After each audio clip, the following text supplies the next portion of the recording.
I never thought that it would go as far as, closing a $20,000 brand partnership or even getting up to the completion of the entire collaboration that we realized that we were getting scammed. Because literally, you guys, everything checks out and everything was legit. And this bad batch of brands are getting smarter and smarter by the day.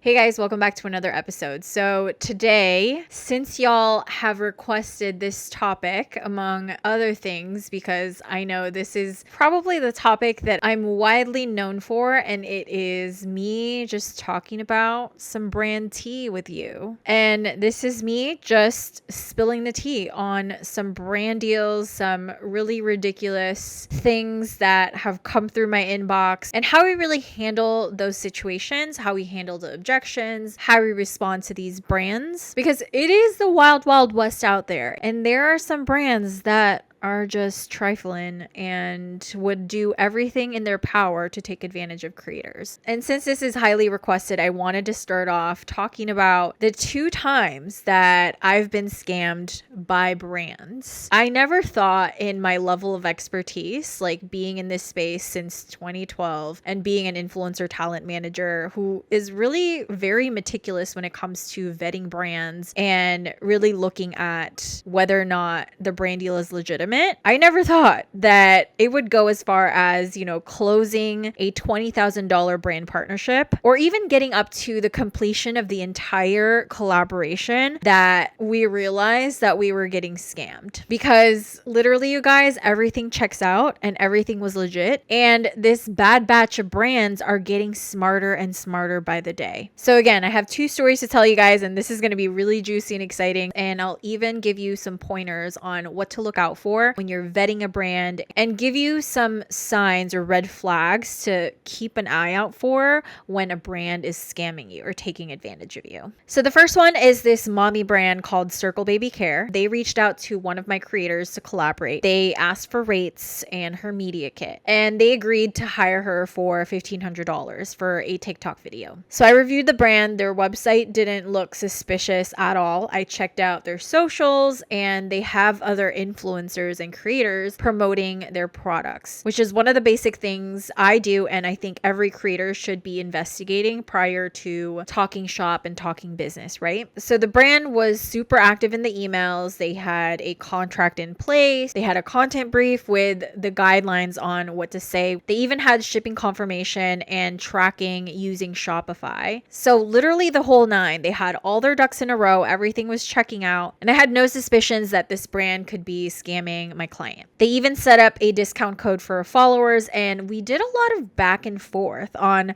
product shipment, the status of the order, the status of the content, because they were really specific on when they'd like to get the draft of this content done, which is probably a red flag now that I look back on it, because they were very adamant about getting all the sales and all of the promotions done over the holidays, which is usually when you want to maximize the most amount of sales for any brand. And so she got the physical product, which was a portable sound machine for babies. So she sent the content in and it got approved right away. And this was what the brand said: "We got the green light. This looks great. We love it. Could you please confirm what your caption will be in the video?" And it had some instructions of like, make sure you follow us on Instagram and TikTok, and then make sure that you tag us in the video, and then make sure you use your unique code. And this is the link, things like that. And then it ended with the payment is scheduled within the next 5 business days. We are so excited for the video to go live. And I was like, oh, cool. Considering that in the contract, the payout was 30 days. Anytime a brand says that we're going to pay sooner than that, truly I'm all in for. And in my head, I was like, this is a really good brand partner. So if they're going to be paying right away, we would love to work with them again. They even did their due diligence of asking me to send over an invoice and her PayPal email address. Could you please advise if you will be sending over an invoice? Otherwise, I will simply inform our finance team to proceed with the payment. Also, I simply want to confirm that her PayPal information is the following. So truly, so far, I wasn't picking up on any scammy behavior here. They had a finance team. Everything seemed normal until the payment deadline went past the 30-day mark. And my client still didn't receive her payment, even though the brand said that they would pay after the 5 days that we had sent the invoice. And then I thought, it's the holidays,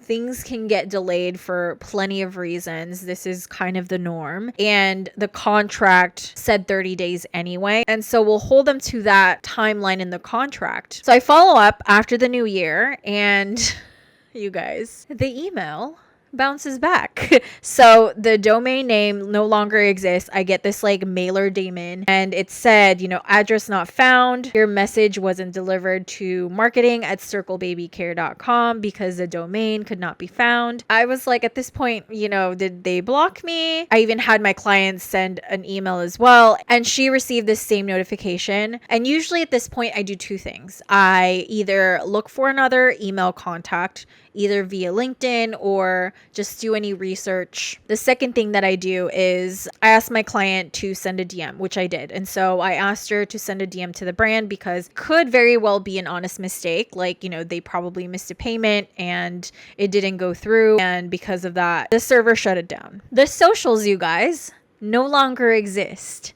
And I look at the contract to see if there's maybe another person, maybe their finance team email in there that I can reach out to. I looked up the name in the contract of the person who signed it, and I went on LinkedIn to kind of type it up. None of the options on LinkedIn seem to connect to Circle Baby Care.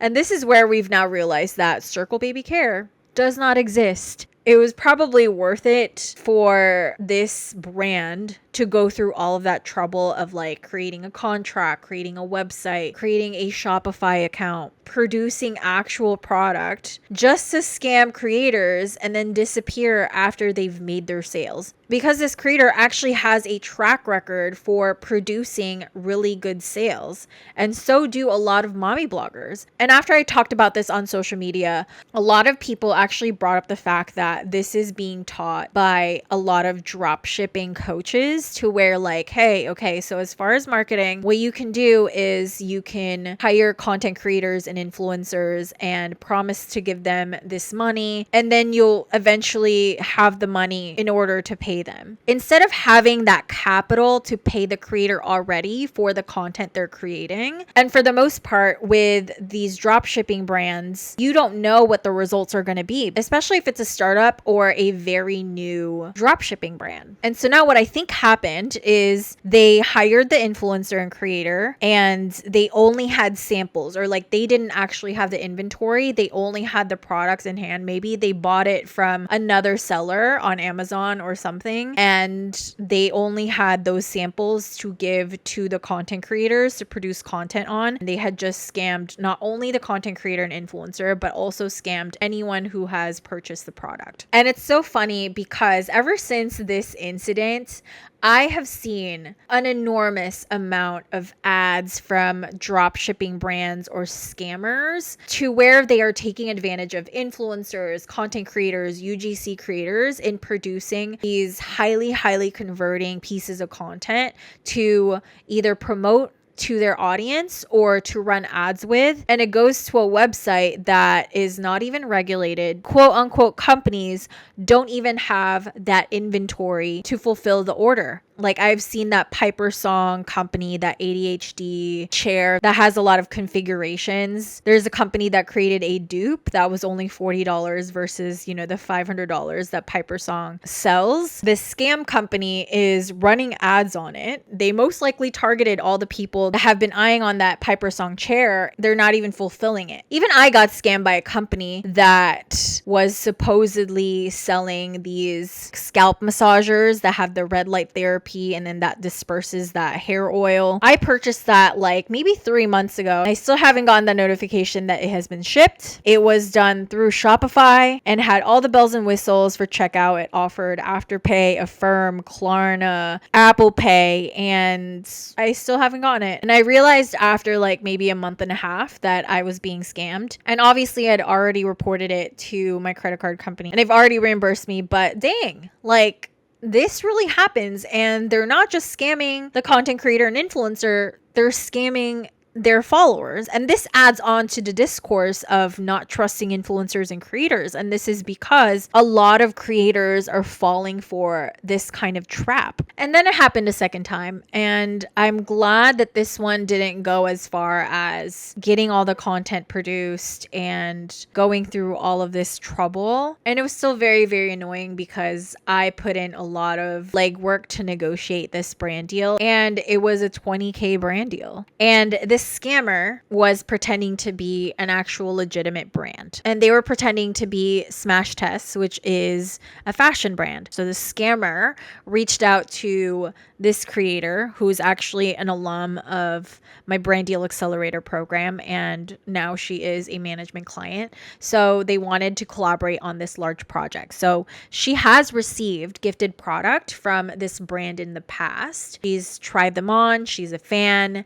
She's heard positive things from her other creator friends who have, collaborated with them on a paid basis. Okay, let's pursue it. And ended up negotiating a $20,000 contract. We did a lot of back and forth. It actually started from like 1,500 and then we got it up to 20,000. And so that took some back and forth and some hours, right? And even the brand manager didn't really give us too much grief when we were negotiating. So it did kind of feel too good to be true, because every time we were raising the price, they were just like, okay, let me go back to my superiors or to my boss to see if we can get it approved. And then a few days later, they would say, oh yeah, we got it approved. Easy peasy. And so when it got to the contract, I did the standard redlining and it was pretty much run in the mill as far as feedback. The minor mistakes that were in the contract were very common. So after she signed the contract, the brand asked for her to send over a list of products that she wants to feature in her videos. There were two things that she thought was actually weird. The first one was the brand wanted her to pick from the sale section instead of promoting like their full priced items, which is usually what brands want versus,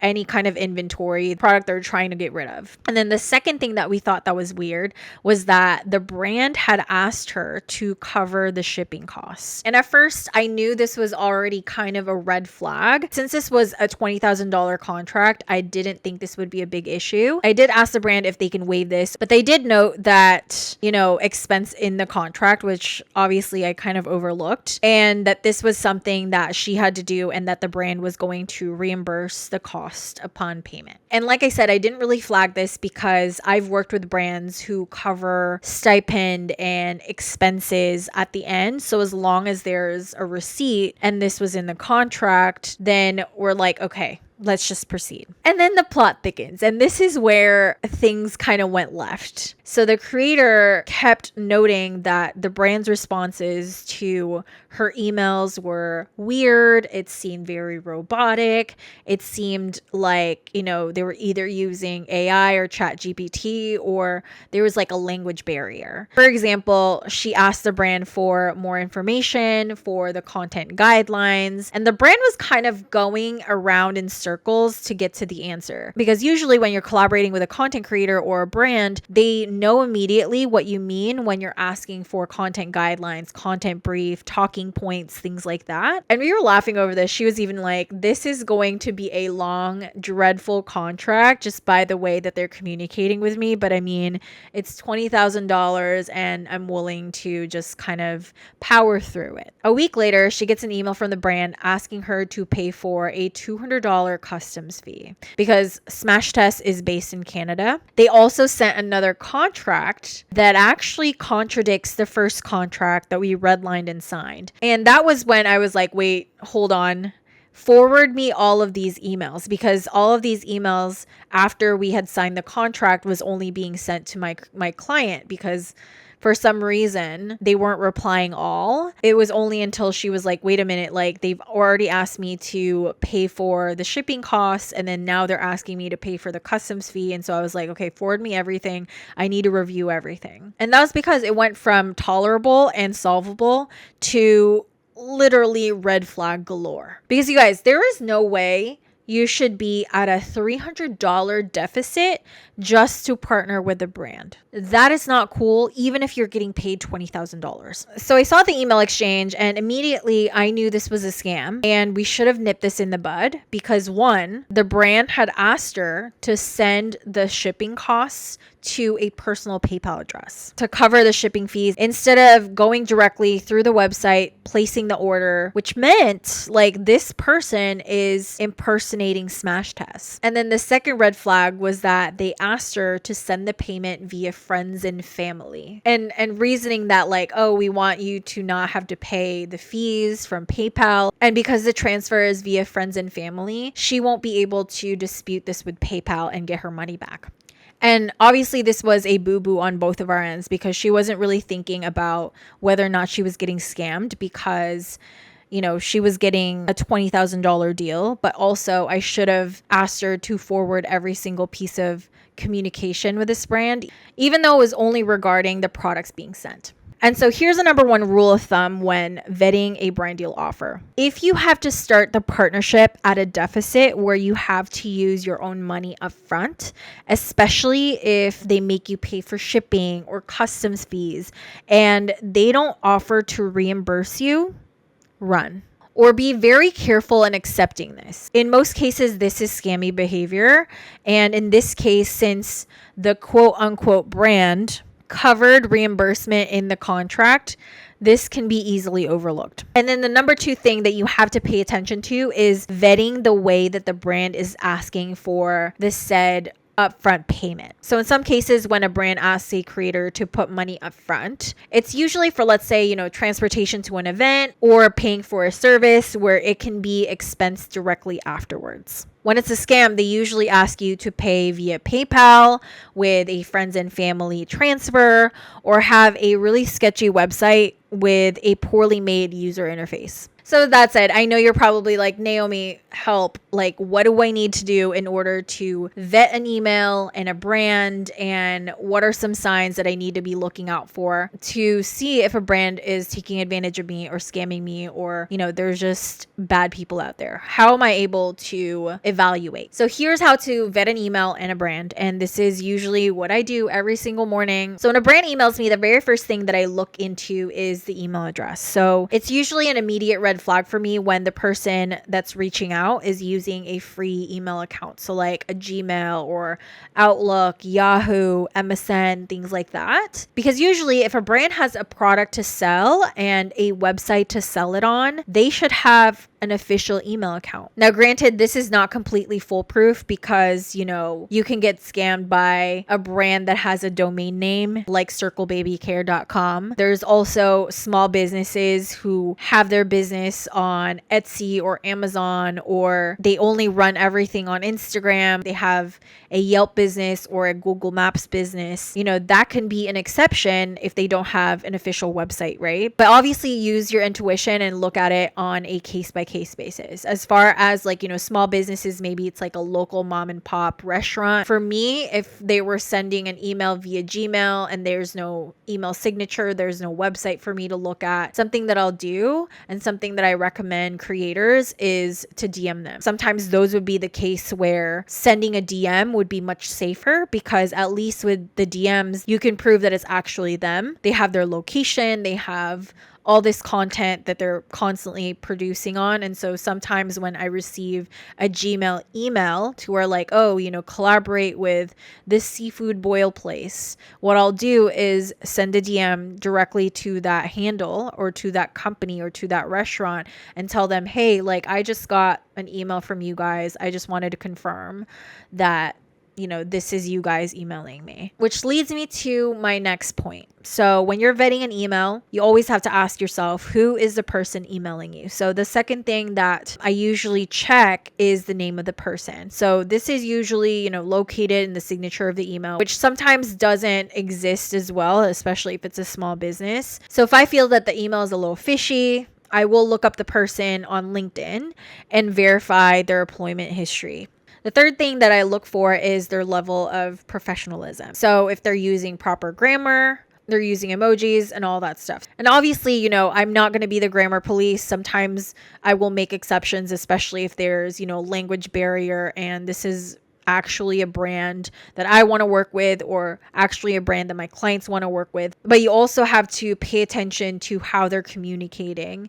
If they're using ChatGPT to make responses, things like that. To me, when I'm doing a collaboration with a brand and it's a brand that I actually want to work with and the brand actually wants to work with me, and this is not at all a transaction or they're not looking to take advantage of me, there's heart. You can kind of feel the passion, you can feel the need and the desire to actually partner together. And it's not just like a number that, hey, you're just a number that I'm reaching out to. Another thing to me is like when an email is being written like a text message. So for example, something as simple as not capitalizing the word I. Sometimes I'm very cautious to respond. I'm not saying I'm not going to respond at all, but I'm very, very cautious. In my opinion, anyone who overuses emojis in a work email or even in a DM sends the message that the sender or this quote unquote brand doesn't want to build a professional relationship with the recipient, who is the creator and influencer. Like, to me, if you want to take this seriously and this is a business transaction, this is something that I look out for. Like, I have to seek professionalism. Another thing too for me that I vet when it comes to emails is when a brand is using an email marketing platform to mass email influencers. Obviously, like, not all emails that come from an email marketing platform are bad,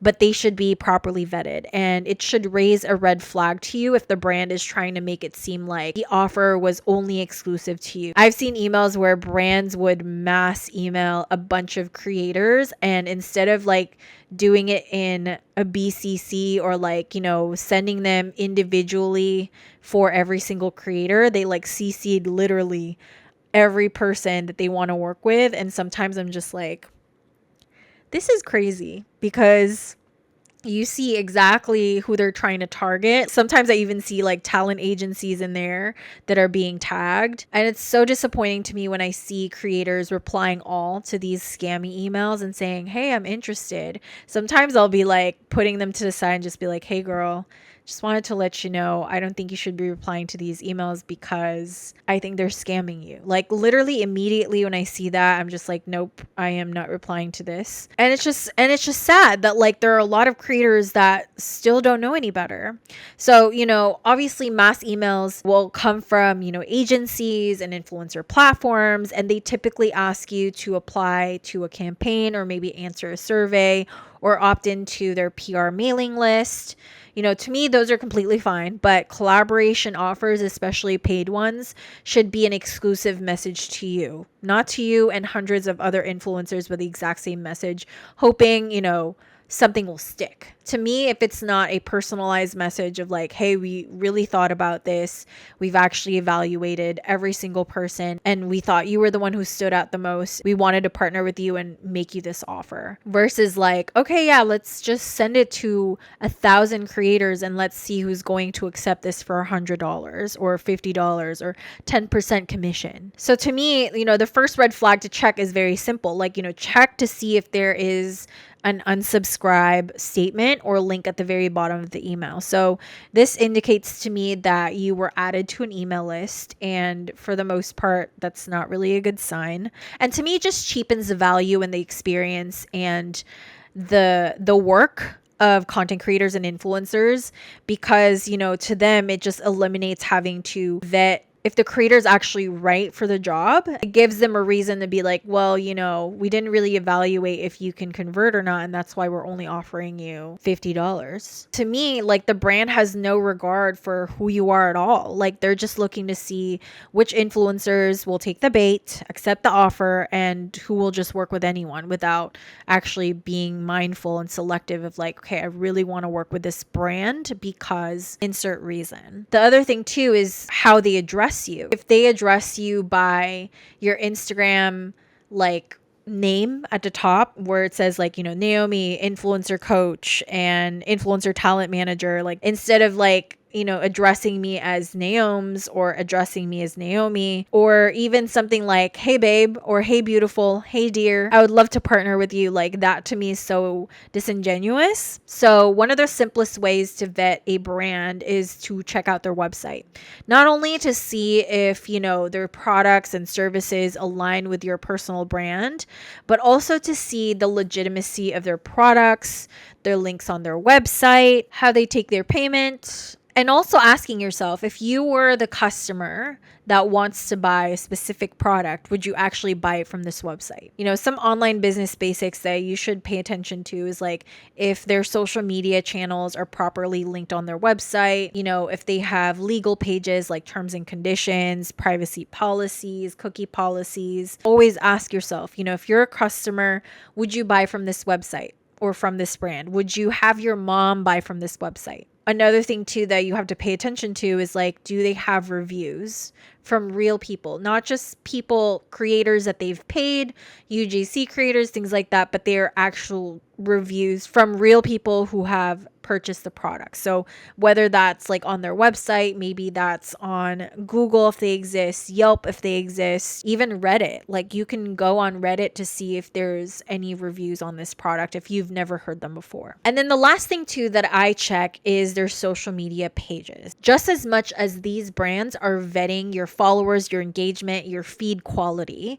you should be doing the same as well. Social media is our digital footprint. That same type of evaluation works both ways. And so, when I look up a brand on social media, I usually check, if the brand is verified. So usually, the best way to legitimize a brand, sometimes, they won't have it, but this is usually step one. Step two would be the quality of their followers and engagement. So, it's not always about the amount of followers, but, if a brand has, hundreds of thousands of followers, but their likes and comments don't reflect that, or if they have a lot of bot likes, or they have a lot of comments where it's just emojis from like random people, I would immediately question how legitimate they are. I would also look at the quality of their feed. Do they have user generated content from customers or high quality content of their products and their products being used? Or do they just have royalty-free images that they picked off of Google or maybe Unsplash? Like, I've seen this before to where like I've seen brands use Unsplash images that are actually for my photographer friends. And I'm like, wait a minute, I know that model. I go to church with her. And so it's just really hilarious. You should also be looking at tag posts. Are there tag posts from customers or even influencers who have partnered with them on the past? And if they have had partnerships with influencers and content creators, I would look at the influencers that they've worked with and see if the quality of their branded work is on your level or higher, or maybe even reaching out to them and say, hey, like, I got reached out to by this brand and I saw that you worked with them on a collaboration before. Like, are they a good brand? Would you recommend them? Things like that. And another thing too that's probably a hack that not a lot of people pay attention to is if there are influencers that are following the brand. So if there are influencers that I'm following who are following the same brand as well, it should give you some sort of peace of mind. And again, when you see these content creators and influencers following this brand, I would reach out to them and be like, hey, like, have you worked with this brand before? Or have you purchased anything from this brand before? What has been your experience? But like, Naomi, what are some signs that a brand may be scamming me or taking advantage of me? So to me, there are really like 5 main things where I know that the brand is taking advantage of me immediately. Those are the things that usually a new creator or like anyone who's just like interested in diving into the brand deal space and looking to collaborate with brands, right? Like right away, this is what a lot of content creators fall for. And I know that it feels really good when you see a brand is recognizing you, if, you're receiving some sort of brand emails from people who want to collaborate and things like that. It feels really good. It feels really validating. But to me, like, it's so important to be vigilant and really evaluating the intentions of the people that are asking to collaborate with you. The very first one, obviously, and we all know this, is when there are brands who leave a comment saying DM us to collab. And I know Instagram has already started to kind of limit those comments, but that DM to collab comment is still pretty prominent on TikTok. And this is probably the most common. So when a brand offers influencer sponsorships, they will 100% of the time contact you directly via email, via DM. When you see this email saying, can you DM us at, this brand to collaborate?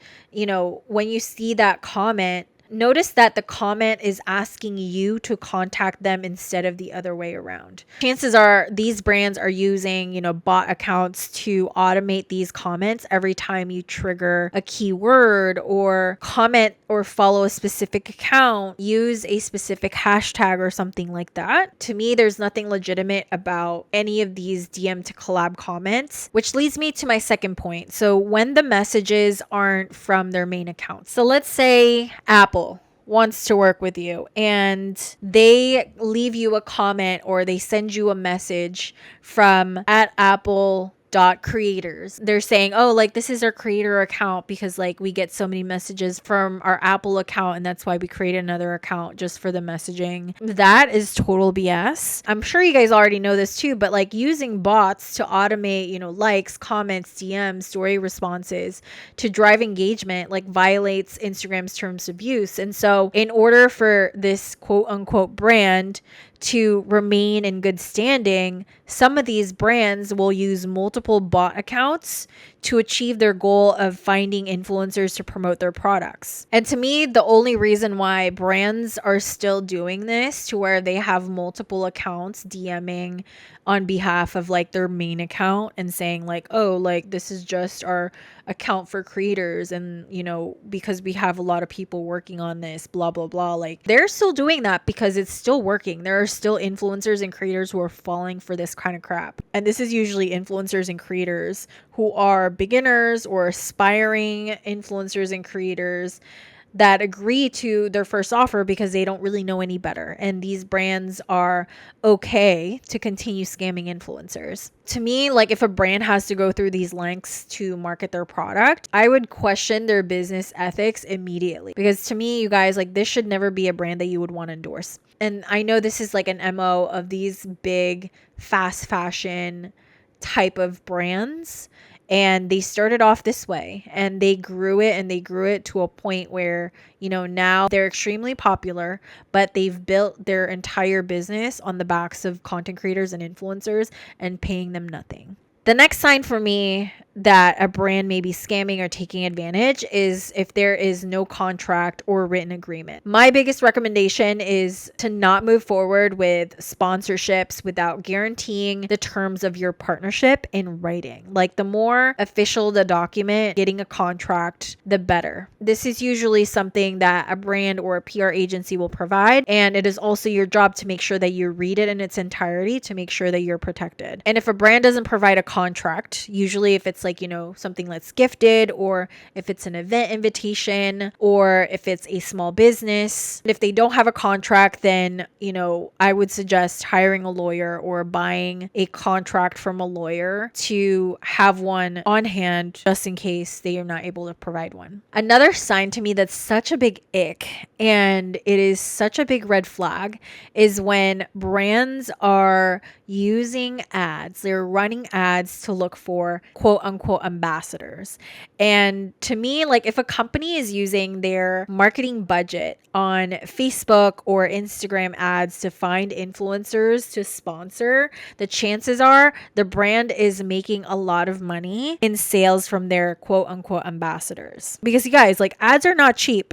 So for them to use their ad spend to find ambassadors means that influencers are continuing to agree to partner with them in this way. And I'm sorry to say, but unless you are, let's say a macro influencer or like close to celebrity status, these brands will not pay you properly for a partnership. So when you're working with high quality brands, when brands are casting or scouting for influencers for a campaign, brands will usually spend their time looking for the right influencers who align with their brand, who align with their goals, who align with their mission. They will professionally reach out to those influencers to offer work. Why is that? This is because they value what you bring to the table and they want to build a good relationship, a good rapport, a good first impression with you. And the last sign for me is when the entire conversation lives in the DMs. Now, I get it. This can be case by case to where, like, if it's a small business or like a local mom and pop, and this is where the communication works best for them, then it's okay to have the conversation living in the DMs. But for me, as much as possible, I always love to direct the conversation over to email. And to me, it's such a green flag when a brand really wants to work with you, they're willing to take that next step. And, quality brands, have brand managers or PR professionals who will first maybe reach out via DM because they can't find your email address, or when you've interacted with them on social media. So what happened with these two brands? So obviously with Circle Baby Care, we couldn't really salvage the situation. I was very thankful that my client was very understanding of it. And today we just honestly laugh about it. We are a lot more vigilant and a lot more careful with the brands that we work with, especially if it's a brand that we've never heard of or it's a brand that hasn't been endorsed by, creators that we know and creators that we trust. And, we just look at it as a lesson. And then as for smash tests, when we found out that this quote unquote scammer brand was impersonating them, I told my client to send the brand a DM directly to inquire about this PR agency and if they can verify that this PR agency is representing them. And lo and behold, we were right. This was obviously a scammer pretending to be this brand at an attempt to get cash from content creators. And actually, because of this, obviously she is a lot more mindful and intentional of vetting the email prior to signing a contract. She's actually now in conversation and in negotiation with the real brand manager for a formal collaboration. Now, it's probably not going to be $20,000 like that what scammer had promised, but at least we know that this is legitimate. So here's the moral of the story. Even someone who knows what I know can get scammed by a brand. And obviously I feel very embarrassed as a talent manager. And obviously I'm very, very grateful that my clients have a lot of grace on this. And the other moral of the story is, if you're a creator and influencer, it is absolutely crucial for you to know how to navigate brand emails and have the proper tools, have the proper knowledge to make sure this doesn't happen to you. And you guys, you can't rely on waiting for a management offer before knowing how to properly evaluate a good brand deal from a bad one or a scammy one. I mean, these two incidents alone are proof that the solution isn't always going to be a manager. And if you guys are looking on some training, you would like to be trained and mentored on how to be properly equipped to run the business side of being an influencer and content creator, maybe you're stuck making $1,000 to $3,000 in brand deals every single month, and you're ready to scale that to 10K months or more. Make sure to fill out an application or DM us the word accelerate on Instagram, and let's have a conversation and let's finally level up that brand deal game. All right, guys, love ya, mean it.